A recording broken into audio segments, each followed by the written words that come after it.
નમસ્કાર, આપ જોઈ રહ્યા છો જીએસટીવી। હું છું કૃષ્ણા। લોકસભાની ચૂંટણીનો રણટંકાર વાગી ગયો છે, ત્યારે રાજકીય કવાયતો તેજ થઈ છે। કેન્દ્રીય મંત્રી પરસોત્તમ રૂપાલાના વિરોધને ડામવા માટે ભાજપના પૂર્વ ધારાસભ્ય જયરાજસિંહ જાડેજાએ ગોંડલમાં બેઠક બોલાવી છે। બેઠકમાં ક્ષત્રિય સમાજના અગ્રણીઓ, રાજકારણીઓ, સંસ્થાઓના આગેવાન, કરણી સેના સહિતના આગેવાનો ઉપસ્થિત રહેશે।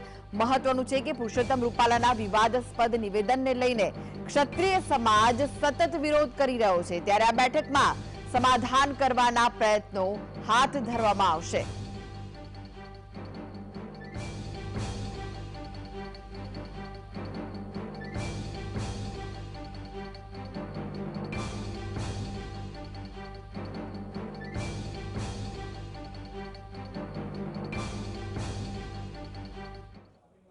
તો પરસોત્તમ રૂપાલાએ જે ક્ષત્રિય સમાજ વિશે નિવેદન કર્યું હતું, જે ટિપ્પણી કરી હતી, તે વિશે જ વધુ ચર્ચા કરવા માટે આપણી સાથે જોડાઈ ગયા છે રાજકોટથી સંવાદદાતા લકીરાજસિંહ અને સાથે જોડાયા છે રાજકીય વિશ્લેષક પ્રદ્યુમનસિંહ સરવૈયાજી। આ બંનેનું સ્વાગત છે। પ્રદ્યુમનભાઈ, આપની પાસે સૌપ્રથમ હું આવવા માંગીશ કે જે રીતનો વિરોધ થઈ રહ્યો છે, ડેમેજ કંટ્રોલ કરવું પડી રહ્યું છે, ક્ષત્રિય સમાજની માફી માંગી છે પરસોત્તમ રૂપાલાએ, તેમ છતાં પણ ક્ષત્રિય સમાજ તે માફીને નથી સ્વીકારી રહ્યો અને સતત વિરોધ કરી રહ્યો છે। શું કહેવું છે આપનું? જી, અત્યારે તો માત્ર ક્ષત્રિય સમાજની જ વાત આપને જણાય છે, પણ આ માત્ર ક્ષત્રિય સમાજની નથી। આવનારા સમયમાં સનાતન ધર્મના, હિન્દુ સમાજના અનેક જે જાતિ સમૂહો છે એને કોઈ પણ રીતે એના ઇતિહાસો કે એની કોઈ પણ રીતે એની ડિવેલ્યુ કરવી, એને અપમાનિત કરવા અને એમાંથી જ પોતાનું વોટ બેંકને જાગૃત રાખવી, વોટ બેંક ચાલુ રાખવી, એવા પ્રયાસો થઈ રહ્યા છે। આ એની જે મૂળભૂત વિચારધારા છે અમુક નેતાઓની, આ ધીમે ધીમે બહાર આવી રહી છે। એટલે ભલે આજે આપને જણાય કે આ માત્ર ક્ષત્રિય સમાજ પૂરતું જ છે, પણ સમસ્ત સનાતનીએ પહેલા હવે જાગૃત થઈ જવાની જરૂર છે કે વોટ બેંક કે હિન્દુ રાષ્ટ્ર કે બધી વાત સાચી, પણ અંદર અંદર સનાતનની કોઈ પણ જાતિ સમૂહને નુકસાન થાય એવું ઊભું કરીને સામે સામે જાતિઓને, સનાતનીઓને સામા કરવા એ ઉચિત નથી। બીજું, વિકાસની ઘણી બધી વાતો છે, રાષ્ટ્રની બીજી ઘણી બધી બાબતો એવી છે કે તમે સનાતનને ઉદ્ધાર કરી શકો। એટલે સમસ્ત ક્ષત્રિય સમાજ અત્યારે જાગૃત થયો છે અને આ જ રીતે બીજા સમૂહ પણ આવનારા પોતાની તકલીફો કે આફતોની સામે અત્યારથી જાગૃત થઈને ક્ષત્રિય સમાજની સાથે રહે અને એક નવા સનાતનને, ઉજ્જવળ સનાતનને સહકાર આપે એવી અપેક્ષા સમસ્ત ક્ષત્રિય સમાજ પણ રાખી રહ્યો છે। હાજી જી, લકીરાજ, બેઠકનું આયોજન થયું છે, કેટલા વાગે બેઠક મળી શકે છે? માત્ર ક્ષત્રિય સમાજનો જ વિરોધ નથી પરસોત્તમ રૂપાલા સામે, રાજકોટમાં પણ વિરોધ છે, એક આયાતી ઉમેદવાર તેમને ગણાવ્યા છે, તો શું છે બેઠકમાં મહત્વનો મુદ્દો આજ રહેવાનો છે? કોણ કોણ ઉપસ્થિત રહેશે અને કેટલા વાગે બેઠક છે? આજ રહેશે, કારણ કે માફી માંગ્યા બાદ પણ હજી પણ જે ક્ષત્રિય સમાજમાં રોષ છે તે પ્રચંડ આક્રોશ સાથે જોવા મળી રહ્યો છે અને આ જે ઉમેદવાર છે તેને હટાવવાની ક્યાંક ને ક્યાંક વાત છે તે ક્ષત્રિય સમાજ છે તે તેમના દ્વારા કરવામાં આવી રહી છે। કારણ કે તેમનું એવું કહેવું છે કે દર વખતે ક્ષત્રિય સમાજ છે આ પ્રકારનું તેમના વિરોધમાં જ્યારે નિવેદન આવે છે ત્યારે ક્ષત્રિય સમાજ છે તે છોડી દેતા હોય છે અને માફી આપી દેતા હોય છે, પરંતુ આ વખતે અમે નહીં કરીએ તેવું ક્યાંક ને ક્યાંક નિવેદનો છે તે પ્રકાશમાં આવ્યા છે। બીજી તરફ આ સમગ્ર મામલાને ઠંડો પાડવા માટે જયરાજસિંહ જાડેજા, જે પૂર્વ ધારાસભ્ય છે, તેમને કમાન જે સોંપવામાં આવી છે। ગઈકાલની જો વાત કરવામાં આવે તો ગઈકાલે પણ રાજકોટ ખાતે પ્રદેશ પ્રમુખ ભાજપના CR પાટીલ છે તે આવી પહોંચ્યા હતા અને તમામ જે મિટિંગ પણ યોજાઈ હતી। બીજી તરફ જો આજની વાત કરવામાં આવે તો બપોર બાદ ગોંડલ ખાતે જ આ મિટિંગ છે તેનું આયોજન કરવામાં આવ્યું છે। આ બેઠકમાં મોટા ભાગના જે ક્ષત્રિય સમાજના જે અગ્રણીઓ છે અને ધારાસભ્યો છે તે પણ બેઠકમાં જે સામેલ થશે અને જો સંભવિત લોકોની જો વાત કરવામાં આવે, ધારાસભ્યોની વાત કરવામાં આવે તો સૌપ્રથમ વાત કરવામાં આવે તો વાંકાનેર સ્ટેટ કેસરી દેવસિંહ ઝાલા કે તેઓ રાજ્યસભાના સાંસદ પણ છે તે પણ ઉપસ્થિત રહેવાના છે તેવી ક્યાંક ને ક્યાંક શક્યતાઓ છે। બીજી તરફ વાત કરવામાં આવે તો વિરેન્દ્રસિંહ જાડેજા છે તે ભાજપના જે કચ્છના જે ધારાસભ્ય છે તે પણ જે મોટું નામ ધરાવે છે, સમાજના આગેવાનો છે। બીજી તરફ જે અબડાસાના ધારાસભ્ય છે પ્રદ્યુમનસિંહ જાડેજા, કિરીટસિંહ રાણા જે લીંબડીથી ધારાસભ્ય છે, બીજી તરફ જે જયરાજસિંહ જાડેજા પૂર્વ ધારાસભ્ય છે કે જ્યાં જે ગોંડલના ધારાસભ્ય છે પૂર્વ, ત્યાં જે મિટિંગ યોજાવાની છે। એટલે ચોક્કસપણે જોવા જાય તો ભાજપના જે ક્ષત્રિય સમાજના જે ધારાસભ્યો છે તેમને પણ જે બોલાવવામાં આવ્યા છે એવી ક્યાંક ને ક્યાંક વાત છે તે સૂત્રો મુજબ સામે આવી રહી છે। જી જી પ્રદ્યુમનભાઈ, હજુ આપણે ક્ષત્રિય સમાજની વાત કરીએ તો પુરુષોત્તમ રૂપાલાએ ક્ષત્રિય સમાજની માફી તો માંગી જ લીધી છે, પરંતુ તેમ છતાં પણ ક્ષત્રિય સમાજ માફી નથી સ્વીકારી રહ્યો. તેની પાછળ શું કોઈ સ્ટ્રેટેજી લાગી રહી છે? કારણ કે રાજકોટમાં પણ પુરુષોત્તમ રૂપાલાનો વિરોધ થયો છે. તો ના, સ્ટ્રેટેજી આની પાછળ પુરુષોત્તમભાઈ રૂપાલાજીની જ હતી. પહેલા બોલવું એટલે અન્ય મતોને પોતાની પાસે ખેંચવું. પહેલા ક્ષત્રિય સમાજને આ રીતના નબળું બોલીને અન્ય સમાજને એમ કેવું કે જો અમે આમ કરીએ છીએ, અમે આ કરીએ છીએ, એટલે બીજા વોટ ઉભા કરવા માટેની આ પ્લાનિંગ સાથેની જ એમની હતી. કેમ કે આપણે જોઈએ છીએ જે પોસ્ટતું એ જ મારતું. આપણે રૂપાલાજીની એક વાક છટ્ટા છે ડાયરા સ્ટાઇલમાં વાત કરવાની, અને એમને હંમેશા એમના ભાષણો ખૂબ જ સારા હોય છે, લોકોને ગમતા હોય છે. એટલે એ જ સ્ટાઇલમાં આમાં બોલ્યા. એમાં જ આ નાની ભૂલ કે જે પ્લાનિંગ મુજબની ભૂલ એ ખરેખર એમને પોતાને નુકસાન કરી ગઈ. અને વાત કરીએ તો હમણાં ભાઈએ ઘણા બધા નેતાઓની, ભાજપના નેતાઓની વાત કરી, અને આજે એમને બધાને આ ડેમેજ કંટ્રોલ કરવા માટે આગળ કર્યા છે.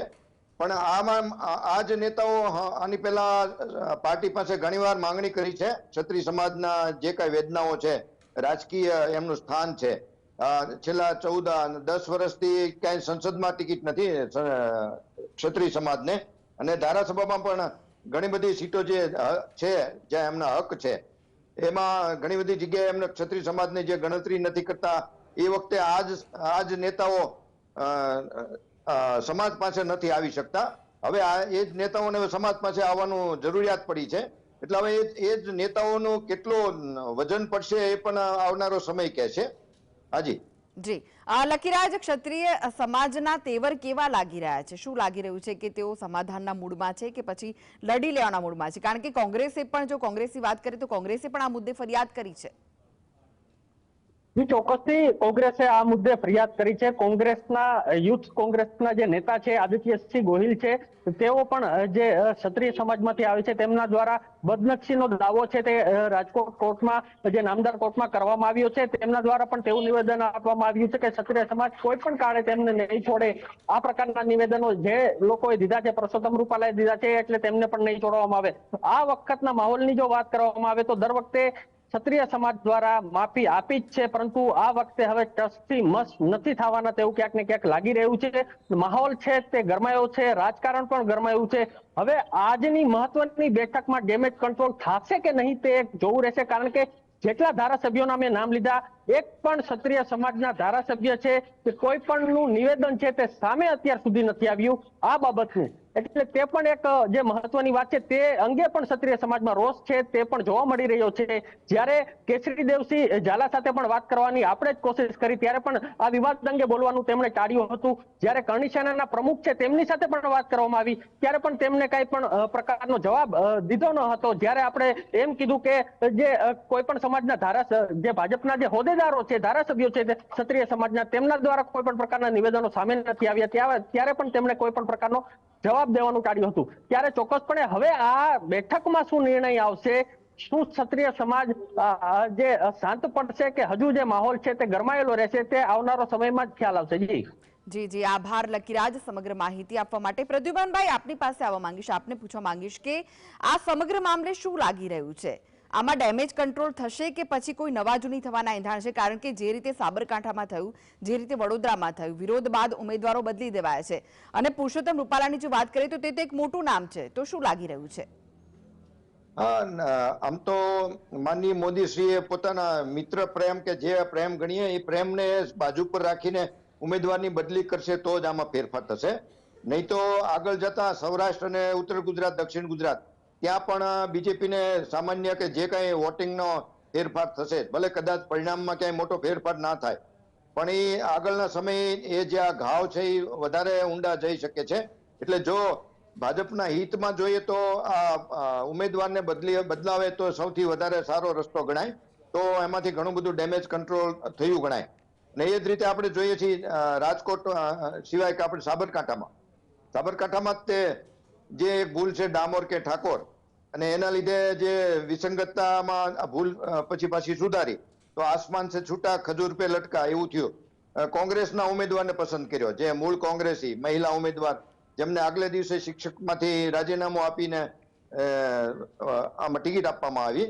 એટલે જે સક્રિય કાર્યકર્તાઓ છે, વર્ષોથી જે સેવા કરે છે, એવા મહિલા ઘણા બધા ઉમેદવારો પણ છે, પુરુષો પણ છે. એમની બદલે સીધા કોંગ્રેસમાંથી ઉમેદવાર તરીકે નિમણૂક કરી, એટલે ત્યાં પણ સાબરકાંઠામાં પણ એ જ પ્રોબ્લેમ નવા થઈ રહ્યા છે. એવું જ હવે સુરેન્દ્રનગરમાં આવનારા સમયમાં દેખાય છે. એટલે એક જુઓ ને એક નવું નવું નીકળતું જાય છે. ભલે કદાચ પરિણામ 26માંથી એકાદ સીટમાં ફેરફાર થાય, કેમ કે ભાજપ પાસે ટેકનોલોજી છે, એનું પોતાનું આ બધું તંત્ર છે, સરકારી તંત્ર છે. ક્યાંક ને ક્યાંક એના ફાયદા લઈને પોતે રિઝલ્ટ પોતાની તરફે કરી શકશે. પણ એક જે સનાતન હિતની વાત કરવાવાળી પાર્ટી, હિન્દુત્વની હિતની કામ કરવાવાળી પાર્ટી આ રીતના સનાતનના જે વિભાગો સમૂહમાં મોટા મોટા પડશે, એને એ ખાડો આવનારા સમયમાં જલ્દી નહીં પૂરી શકે. હાજી જી, આ પ્રદ્યુમનભાઈ જોડાયેલા રહેશો. આગળ પણ જે સાબરકાંઠાનો મુદ્દો છે તે વિશે પણ આપણી સાથે વાત કરીશું. તો એક તરફ રાજકોટમાં તો ડેમેજ કંટ્રોલની પરિસ્થિતિ આવી જ ગઈ છે, પરંતુ સાબરકાંઠા લોકસભાની જો વાત કરીએ તો ત્યાં પણ ઉમેદવાર શોભના બારૈયાના વિરોધ મામલે ગૃહ રાજ્યમંત્રી હર્ષ સંઘવી હિંમતનગર ખાતે પહોંચ્યા. જિલ્લા પંચાયત પ્રમુખના ઘરે તેઓએ ભાજપના હોદ્દેદારો સાથે બંધ બારણે બેઠક કરી. મહત્વનું છે કે સાબરકાંઠા બેઠક પર પહેલા ભીખાજી ઠાકોરને ટિકિટ આપી હતી. જોકે તેમણે ચૂંટણી ન લડવાની જાહેરાત કરતા ભાજપે નવા ઉમેદવાર શોભના બારૈયાને જાહેર કર્યા, જેને લઈને સાબરકાંઠામાં તેમનો વિરોધ શરૂ થઈ ગયો હતો. જી, એક આપણે શોભના બારૈયા છે, પોતે કોંગ્રેસી મૂળના છે. એક બાજુ તમને ગુજરાતમાંથી 156 સીટ જેવી આટલી મોટી બહુમતી મળતી હોય અને તમે કોંગ્રેસ મુક્ત ભારતની વાત કરતા હો, એમાં તમે મહદ અંશે સફળ પણ થઈ આવો, છતાંય તમને કોંગ્રેસી મૂળવાળા નેતાઓની જરૂર શા માટે પડે છે? એ મોટો પ્રશ્ન કાર્યકરોના દિલમાં છે. અને કાર્યકરોનો વર્ષોનો આમાં મહેનત છે. એમણે લોહી પાણી એક કર્યા છે પાર્ટી માટે. અને જ્યારે એમનો આ અત્યારે હક છે, ભલે કોઈ પણ એક જ ઉમેદવારને ટિકિટ આપવાના છે, પણ પાર્ટીની વિચારધારાવાળા વ્યક્તિને આપે ટિકિટ, તો એને કાર્યકરોને પણ સંતોષ થાય અને વોટર્સને પણ સંતોષ થાય. બાકી વોટ બેંકની નીતિ આવી શોર્ટકટ માટે રસ્તો અપનાવી રહી છે. એ વોટર્સ મતદારો પણ નથી સ્વીકારતા અને કાર્યકરો પણ નહીં સ્વીકારે.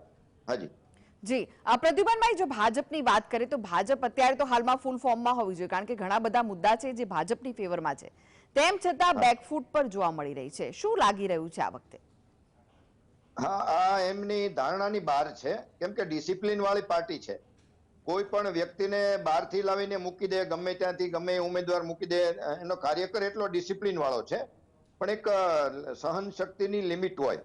જે આખી જિંદગી પોતાના વિસ્તારમાં કોંગ્રેસની સામે લડ્યા હોય, એ જ વ્યક્તિની માટે એને વોટર્સની પાસે જવું પડે, જે વિરુદ્ધની વિચારધારાથી આખી જિંદગી એની સામે રહ્યા હોય.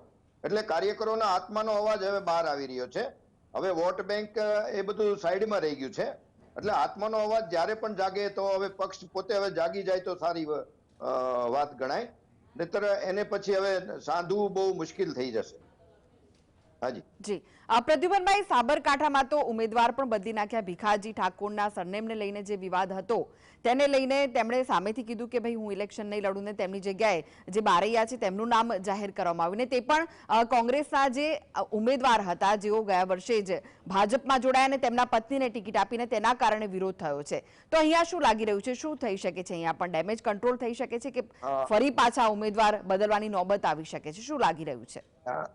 સાબરકાંઠાના વિસ્તારની જે વોટ મુજબ જોઈએ, મતની ટકાવારી મુજબ, તો ત્યાં ઠાકોર સમાજની બહુમતી છે. એટલે કદાચ ચલો એના મેઇન કાર્યકરોને સમજાવી વિચારીને કોઈ પ્રોમિસ આપીને કદાચ માની જશે અને ત્યાં પરિણામ વિરુદ્ધમાં તો નહીં આવે. ખાલી અત્યારે આ રોષ છે, આ રોષને ડામવા માટે એના પ્રોમિસ દેવા કે જે કઈ વચ્ચેનો રસ્તો ડેમેજ કંટ્રોલ કરવો એ થઈ જશે. અને સાબરકાંઠામાં તો થઈ પણ જશે.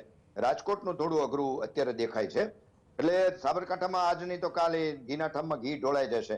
પણ હવે આ જ પ્રકારની ભૂલ પાર્ટી હવે ફરીવાર ક્યાંય ન કરે એ પાર્ટી માટે હિતમાં છે.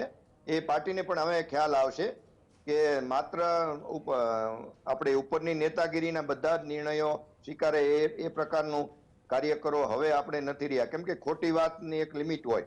એમાં સનાતનની સામે જાતિવાદી સમીકરણો ઉભા કરવા અને સામે કરવા, એ વિચારધારા બિલકુલ ક્યારેય કોઈ સનાતની સાખી નહીં લે. હાજી જી, પ્રદ્યુમનભાઈ, શું લાગી રહ્યું છે? કઈ વાત ભાજપને નડી રહી છે? કારણ કે આ પહેલા આવું બહુ ઓછું બનતું હતું કે વિરોધ થતો હોય, કોઈ ઉમેદવારની જાહેરાત કરીને તેનો વિરોધ થતો હોય, ઉમેદવાર બદલવા પડે. આ પહેલા આવું ઓછું થતું હતું, પરંતુ હવે લોકો ખુલીને સામે આવવા લાગ્યા છે. શું લાગી રહ્યું છે? હા, એક તો લોકોને લડવું છે, મીન્સ કે ઉમેદવારી કરવી છે, કેમ કે ભાજપની અત્યારે સમય છે, સામે વિરોધ પક્ષ નબળો છે, એટલે ઉમેદવારો ભાજપ પાસે વધુ છે. પણ એનાથી વિશેષ જે મૂળભૂત નેતાગીરી છે એ પોતાના વાલા જેને કહેવાય ને, પોતાના અંડરમાં રહી શકે એવા સીધા પેરાશૂટ ઉમેદવારો ઉતારી રહ્યા છે. એ સૌથી મોટો રોષ છે. એટલે જે તે જિલ્લા જાતિવાદી સમીકરણોની સાથે યોગ્ય ઉમેદવાર મૂકે કે જે તે જિલ્લાને વિકાસના પથ ઉપર લઈ જાય અને સર્વસંમત હોય ઉમેદવાર એવા મૂકે, અને ત્યાંનો સ્થાનિક હોય. એ 3-4 માંગણી સામાન્ય બધે કોમન હોવી જોઈએ એવી માંગણી જનરલ કાર્યકરોની છે, અને એ બાબતમાં ક્યાંક ને ક્યાંક મોવડી મંડળો ચૂકી ગયા છે, જેના લીધે આ નવા સમીકરણો, આ નવા વિરોધ ઉભા થયા છે. જી, આપણી સાથે જોડાઈ ગયા છે સંવાદદાતા ક્ષિતિજ, સાબરકાંઠાથી જોડાયા છે. ક્ષિતિજ, હર્ષ સંઘવીને બેઠક કરવી પડી રહી છે ડેમેજ કંટ્રોલ માટે. શું લાગી રહ્યું છે, ડેમેજ કંટ્રોલ થશે? લોકસભા બેઠક માટે હાલમાં ઉમેદવાર બદલવાની માંગ પ્રબળ બની છે. સાબરકાંઠા ભાજપના સંગઠનના હોદ્દેદારો જે કાર્યકરોનો રૂપ છે તે ખાડવામાં નિષ્ફળ નીવડ્યા છે. મારી પાસે તમે જોઈ રહ્યા છો કે ભાજપ કાર્યાલય છે, ત્યારે ભાજપ કાર્યાલય ખાતે રોજે રોજ આ રીતે બેડા ભરાય છે. કાર્યકરો ઉમેદવાર બદલવાની માંગ કરી રહ્યા છે. સંગઠન તેમનું સાંભળતું નથી. સાબરકાંઠા જિલ્લા ભાજપ પ્રમુખે આ સમગ્ર મામલે પ્રદેશ નેતાગીરીનું ધ્યાન દોર્યું છે. અત્યારે હાલમાં ગૃહ રાજ્ય પ્રધાન પણ હિંમતનગર ખાતે મીટિંગ કરી રહ્યા છે. તેમાં આ કાર્યકરોને બોલાવવામાં આવ્યા નથી, સિલેક્ટેડ લોકોને બોલાવવામાં આવે છે. આ લોકોની એક જ માંગ છે કે કોઈ પણ સંજોગોમાં ઉમેદવાર બદલવામાં આવે, નહીં તો હવે છેલ્લે આ લોકો મરણિયા બન્યા છે અને આ લોકોએ નિર્ણય લીધો છે કે જો ઉમેદવાર બદલવામાં નહીં આવે તો આગામી સમયમાં આ જે ઉમેદવાર પ્રચાર અર્થે આવશે તો પોતાના ગામોમાં, પોતાના વિસ્તારોમાં તે લોકોને ઘૂસવા નહીં દેવાય. કૃષ્ણા. ક્ષિતિજ, શું આ કાર્યકર્તા જે તમારી પાછળ દેખાઈ રહ્યા છે તેમની સાથે વાત થઈ શકશે? તેઓ શું કહી રહ્યા છે? જી ચોક્કસથી કૃષ્ણા. મારી સાથે ભાજપમાં જે લોકો ઉમેદવાર બદલવાની માંગ કરી રહ્યા છે તે કાર્યકરો, જે પાયાના કાર્યકરો, વર્ષોથી ભાજપ માટે જેને જાત ઘસી નાખી તેવા લોકો ઉભા છે. પૂછીએ શું મામલો છે? મામલામાં પ્રશ્ન એવો છે કે પ્રથમ શરૂરમાં જ્યારે સાબરકાંઠા ઇલેક્શન માટેનું નામ ભીખાજીનું જાહેર થઈ ગયું અને ભીખાજીએ દરેક જગ્યાએ પ્રચારની શરૂઆત પણ કરી અને ભીખાજીનો દરેક જગ્યાએ સારો આવકાર પણ મળતો હતો, પરંતુ આ સંતોષી લોકોએ એમાં મુખ્યભર માણસોએ ભીખાજી માટે એમની પત્રિકા ખોટી રીતે ફેરવી અને ભીખાજીને બદનામ કરી અને એમને ટિકિટ કાપી અને તક સાધુ માણસોએ બીજા ઉમેદવાર જે ભારતીય જનતા પાર્ટીમાં ક્યારેય એ પોતે એના પ્રાથમિક સભ્ય બી નથી, કે ભારતીય જનતા પાર્ટી માટે ક્યારેય એક પણ દિવસ કામ કરી નથી અને કદાચ એમને ભારતીય જનતા પાર્ટીને વોટ પણ નથી આપ્યો. ખાસ કરીને આ તબક્કે તમારી માગણી શું છે? આ તબક્કે અમારી માગણી એવી છે કે અમારા ગમે તે કોઈ પણ કાર્યકરને જે વર્ષોથી ભારતીય જનતા પાર્ટી સંકળાયેલા છે એમાં જે મહિલાને આપ્યું હોય તો મહિલાને અને પુરુષમાં પણ જેને આપ્યું હોય એ શક્તિએ જેને વર્ષો સુધી કામ કર્યું છે એવા અમારા કોઈ પણ કાર્યકરને ટિકિટ આપો એવી અમારી સખત માંગણી છે અને લાગણી. શું કહેશો તમે પણ પાયાના કાર્યકર? ઉમેદવાર ચેન્જ થવાની અમારી ગણતરી બધા, જો ઉમેદવાર ચેન્જ નહીં થાય તો અમારા મત વિસ્તારમાં અમે કોઈ પણ ઉમેદવારની ચેન્જ થવાની છે નહીં અને પોતાને પરીક્ષા કરશું. સંગઠનમાં આ બાબતે રજૂઆત કરી તો શું મળી જવા? 4-5 જે રજૂઆત કરવા હતા એના કે પછી વાત કરી હજી સુધી વાતનું કોઈ નિરાકરણ આવ્યું નથી. કૃષ્ણ, હાલમાં આ લોકો એ જ કહી રહ્યા છે કે તેઓ પ્રદેશની નેતાગીરીને જાણ કરે છે, પરંતુ હજુ સુધી પ્રદેશની નેતાગીરીએ કોઈ ડિસિઝન લીધું નથી. હાલમાં બંધ બારણી એક તરફ બેઠક ચાલી રહી છે, ત્યારે હવે જોવું રહ્યું કે આ બંધ બારણી જે બેઠક ચાલી રહી છે તેમાં શું નિર્ણય લેવાય. જી, ક્ષિતિજ અને પ્રદ્યુમનભાઈ, આ બંનેનો આભાર સમગ્ર આ ચર્ચામાં જોડાવા માટે. આગળ વાત કરીએ તો એક મહત્વના સમાચાર હાલમાં મળી રહ્યા છે, તેના પર નજર કરીએ. રાજકોટથી કોળી સમાજના સામાજિક આગેવાન કોંગ્રેસમાં જોડાવાના છે. વિક્રમ સોરાણી વિધિવત રીતે અમદાવાદ ખાતે કોંગ્રેસમાં જોડાઈ જશે. તો કોંગ્રેસ પ્રમુખ શક્તિસિંહ ગોહિલની હાજરીમાં તેઓ કોંગ્રેસમાં જોડાઈ જશે. ઓગસ્ટ 2023માં આ પાર્ટીમાંથી વિક્રમ સોરાણીએ રાજીનામું આપ્યું હતું, જે હવે કોંગ્રેસમાં જોડાવા જઈ રહ્યા છે. કોળી સમાજના સામાજિક આગેવાન છે વિક્રમ સોરાણી, જેઓ વિધિવત રીતે અમદાવાદ ખાતે કોંગ્રેસમાં જોડાઈ જશે. આ વિશે વધુ માહિતી માટે જોડાઈ ગયા છે સંવાદદાતા લકીરાજસિંહ. લકીરાજ, વિક્રમ સોરાણી વિધિવત રીતે જ કોંગ્રેસમાં જોડાઈ જવાના છે, શું વિગતો? એ આપને જણાવી દઉં કે કોળી સમાજના સામાજિક આગેવાન હવે કોંગ્રેસમાં જોડાવા જઈ રહ્યા છે. વિક્રમ સોરાણી રાજકોટના છે અને કોળી સમાજમાં સારું એવું નામ ધરાવે છે અને આગેવાન પણ છે. તે હવે જે વિધિવત રીતે અમદાવાદ ખાતે કોંગ્રેસમાં જોડાશે. કોંગ્રેસ પ્રમુખ શક્તિસિંહ ગોહિલની હાજરીમાં તેઓ જોડાવાના છે. ઓગસ્ટ 2023માં પણ તેઓ આમ આદમી પાર્ટીમાંથી રાજીનામું આપ્યું હતું અને ગત વિધાનસભાની ચૂંટણીમાં વિક્રમ સોરાણીએ વાંકાનેર બેઠક ઉપરથી ચૂંટણી લડી હતી. ત્યારે તેમને ક્યાંક ને ક્યાંક 6.35% જેટલા વોટ શેર મેળવ્યો હતો. 53,485 જેટલા વોટ છે તેમણે મેળવ્યા હતા. એટલે ચોક્કસપણે જે વિક્રમ સોરાણી સહિત કોળી સમાજના અનેક લોકો છે તે આજે કોંગ્રેસમાં જોડાવા જશે. જી લકીરાજ, સારું એવું પ્રભુત્વ ધરાવે છે વિક્રમ સોરાણી, તો શું લાગી રહ્યું છે કે રાજકોટ બેઠક પરથી તેમને ઉતારી શકાય છે? કોંગ્રેસ શું તેમને ઉતારી શકે છે ખરી? ચોક્કસ, કારણ કે જે અત્યાર સુધી કોંગ્રેસ છે તે નામ ક્લિયર કરી શકી નથી કે કોને જે લોકસભાના જે ઉમેદવાર છે તેને બનાવવા. ત્યારે આ ક્યાંક ને ક્યાંક એવું નામ છે કે જે મત પણ મેળવી શકે. એટલા માટે ક્યાંક ને ક્યાંક શક્યતા કહી શકાય કે વિક્રમ સોરાણીને કોંગ્રેસ દ્વારા ટિકિટ આપી શકે. જી, આભાર લકીરાજસિંહ સમગ્ર માહિતી આપવા માટે. તો અનેક મહત્વના સમાચાર મળી રહ્યા છે. નજર કરીએ મહત્વના સમાચાર પર. પાટણથી લોકસભા ચૂંટણીમાં અનામત આંદોલનનો મુદ્દો ગુંજ્યો છે. પાટણમાં મળેલ કોંગ્રેસ ઉમેદવારની પાટીદારો વચ્ચેની બેઠકનો વિડીયો વાયરલ થયો છે. અનામત આંદોલનમાં પાટીદારો પર થયેલા અત્યાચારનો બદલો લેવા આહવાન કરાયું છે. તો પાટીદાર સમાજ એક થઈ કોંગ્રેસના ઉમેદવાર ચંદનજી ઠાકોરને મત આપી બદલો લેવા સોગંદ લીધા છે. પાટણ લોકસભા ચૂંટણીમાં અનામત આંદોલનનો મુદ્દો ગુંજ્યો છે. અને બીજું તો એક પાટીદાર 100 લોકોને સમજાવશે અને 200 વોટનું પરિવર્તન કરશે એવું આજ માતાજી સદારામ બાપુ ખોડિયારમાં રોમા પીર જગત જો પાટીદારોનો રંગમય મળે. સદારામ બાપુના જે ભગત છે ને તો ચંદનસિંહ જ વોટ આપવાના. હું અંતરાત્માથી બોલું કે જો સદારામ બાપુના જે સાચા ભગત હોય ને એ તો ચંદનસિંહ ઠાકોરને જ વોટ આપવું, એ બીજા આપવું જ નહીં. પણ જો પાટીદારો આપણે જો એક થઈ અને અમને જીતાડીએ, અને કેમ જીતાડવા જો પેલી બાજુ જે ઉમેદવાર એમને ભાઈ આપણે ઓળખીએ બરાબર, એ 5 વર્ષ તમે એમને જીતાડ્યા કે ના જીતાડ્યા, પણ તમારા એકે ગોમમાં 5 વર્ષ જીત્યા પછી આયા હોય તો હું અહીંથી ઘેર જતો. તો આ સાથે જ આ બુલેટિનમાં બસ આટલું છે. નમસ્કાર.